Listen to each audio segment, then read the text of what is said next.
الحمد لله رب العالمين.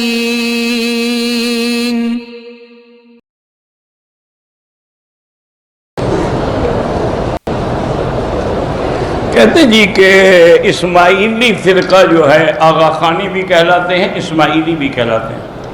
یہ شیعہ کا بدترین قسم ہے. شیعہ جو ہیں ان کی تو کئی قسمیں ہیں نا، کئی. حضرت شیخ الاسلام ابن تیمیہ نے کتاب منہاج السنہ میں تقریباً 360 قسمیں ذکر کی ہیں.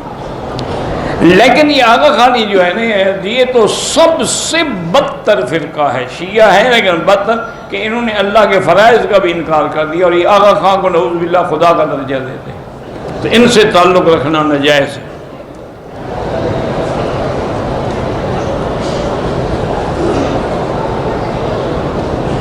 کہتے جی کہ ایک مفتی صاحب کے ہاتھ میں میرے 7,10,000 کی رقم ڈوب گئی ہے، تو وہ مفتی مفت سے ہوگا، فتوے سے نہیں ہوگا. ایک مفتی ہوتے ہیں جو دین کا فتویٰ دیتے ہیں، یہ ہوگا مفت والا مفتی. اچھا ہے، کھا گیا رقم تمہاری، تم نے جو غلط لوگوں کو مفتی بنا دیا ہے، عالم بنا دیا، نتیجہ تو بھگتنا پڑے گا نا. اب کیا کریں، آپ دعویٰ کرو اور کیا کرو، اللہ سے مدد مانگو.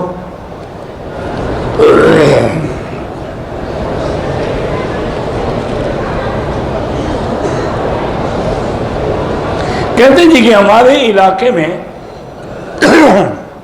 عصر کی اذان ایک مسجد میں 2:45 پر ہوتی ہے، اور ایک مسجد میں 3:30 پر ہوتی ہے. جو مل جائے وہ ہم پڑھ لیتے ہیں. اب اگر ظہر کی نماز 3 بجے تک بغیر جماعت کے پڑھی جائے تو قضا پڑھی جائے گی یا پوری؟ بات کو سمجھیں کہ ہر نماز کا ایک اول وقت ہے اور ایک آخر وقت ہے. سرکار دو عالم رحمت دو جہاں صلی اللہ علیہ وسلم کو جبریل علیہ السلام نے آ کے امامت کی. آپ مقتدی بنے اور جبریل امام بنا.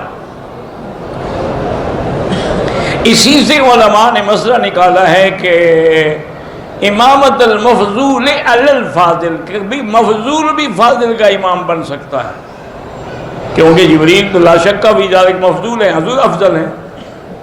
لیکن تعلیم کے لیے حضور نے اس کے پیچھے 5 نمازیں اول وقت میں پڑھی اور 5 آخر وقت میں پڑھی، اور ساتھ یہ بھی بتلا دیا کہ ان کے درمیان جو وقت ہے وہ اسی نماز کا وقت ہے.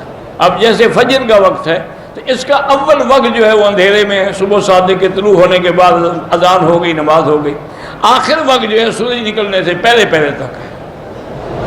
وہ بھی حدیث مبارک میں اسفروا بالفجر فانھا اعظم للاجر، کہ صبح کو دیر سے اور روشن کر کے پڑھا کرو، اس میں زیادہ ثواب ہے. تو امام ابو حنیفہ رحمۃ اللہ علیہ نے ہر بات میں آخر وقت لیا ہے، لیکن حنابلہ رحمہ اللہ اور شوافی رحمہ اللہ نے اول وقت لیا ہے. اسی طرح اہل حدیث حضرات جو ہیں وہ بھی اول وقت پہ نماز پڑھتے ہیں. تو جو 2:25 پہ اذان ہوتی ہے وہ اول وقت ہے، اور 3:30 جو ہے وہ آخر وقت ہے. تو نماز تو دونوں وقتوں میں ٹھیک ہے، لیکن امام ابو حنیفہ رحمۃ اللہ علیہ کے نزدیک جو ہے وہ آخر وقت افضل ہے. اس میں حکمت بھی ہے کہ حضور کے زمانے میں تو لوگوں کو دین کا اتنا جذبہ تھا نا کہ وہ تو نماز سے بھی پہلے آگے بیٹھ جاتے تھے مسجد میں. اب لوگ جو ہے وہ مشغول ہیں، تو اس لیے اگر ہم آخر وقت میں پڑھیں گے تو زیادہ سے زیادہ لوگ نماز میں شریک ہوں گے. باقی یہ ہے کہ اصول یاد رکھیں کہ 2:25 سے لے کر 3:30 تک یہ سارا وقت ہے. اگر تم 3 بجے پڑھ لو گے تبھی قضا کیوں ہوگی؟ تم نے وقت میں پڑھی ہے. قضا تو تب ہوگی جب اس کا وقت نکل جائے اور عصر کا وقت شروع ہو جائے.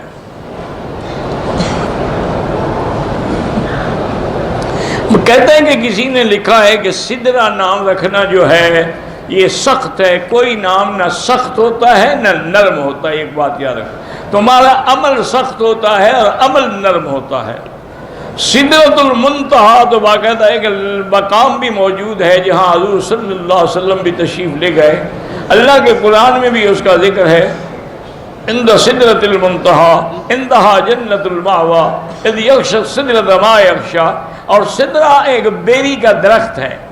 تو سدرہ یعنی ایک میٹھے پھل والے درخت کو کہتے ہیں. تو اس میں کوئی نہ سخت ہے نہ نرم ہے، یہ جہلوں نے بنا رکھا ہے کہ یہ نام سخت ہے اس لیے میرے گھر والے بیمار ہو گئے۔ جن کا یہ نام نہیں ہے وہ جو بیمار ہوتے ہیں وہ کیوں ہوتے ہیں؟ اور جمعے کی پہلی اذان کے بعد، پہلی اذان تو اعلان کے لیے ہوتی ہے، اس وقت تو وقت ہی نہیں ہوتا، نہ جمعہ پڑھ سکتے ہیں نہ ظہر پڑھ سکتے ہیں، وہ تو اعلان کے لیے ہے، چونکہ حکم ہے نا کہ اذا نودی للصلاۃ من یوم الجمعۃ فاسعوا، جب اذان ہو تو آؤ۔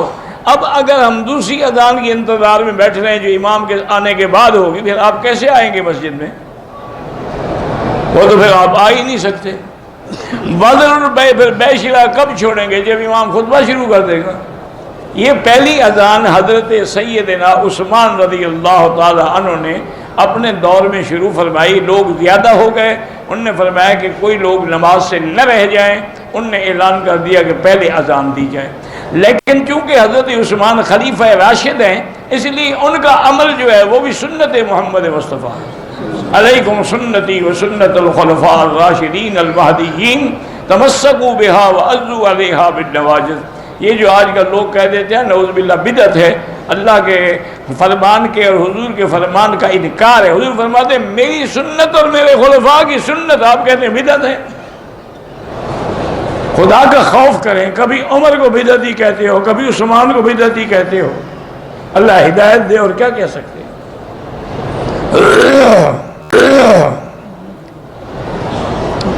کہتے ہیں کہ نکاح کے اندر ایجاب قبول کے وقت 3 دفعہ قبول قبول قبول کہنا ضروری ہے، یا دل میں صرف نیت، تو دل کی نیت سے نکاح نہیں ہوتا۔ دل میں نیت ہے، کسی کو کیا پتا کس کی نیت کی تم نے، اس لڑکی کی ہوئی یا کسی اور کی ہوئی ہے؟ دل کی نیت کا کوئی اعتبار نہیں، زبان سے کہنا پڑے گا، جیسے عمرے میں زبان سے کہنا پڑے گا لبیک بعمرۃ لبیک بحجۃ، اسی طرح نکاح میں بھی ایجاب و قبول جو ہے وہ قبل تو زبان سے کہنا پڑے گا، اور وہ بھی تعیین کے ساتھ، خطبے پڑھنے والے کے ساتھ، گواہوں کے ساتھ، کہ ان کے سامنے اقرار کریں گے کہ میں اس لڑکی کا نکاح قبول کرتا ہوں اور حق المہر اتنا ہے، ورنہ وہ نکاح نہیں ہوگا جو تم نے دل میں رکھا ہوا ہو۔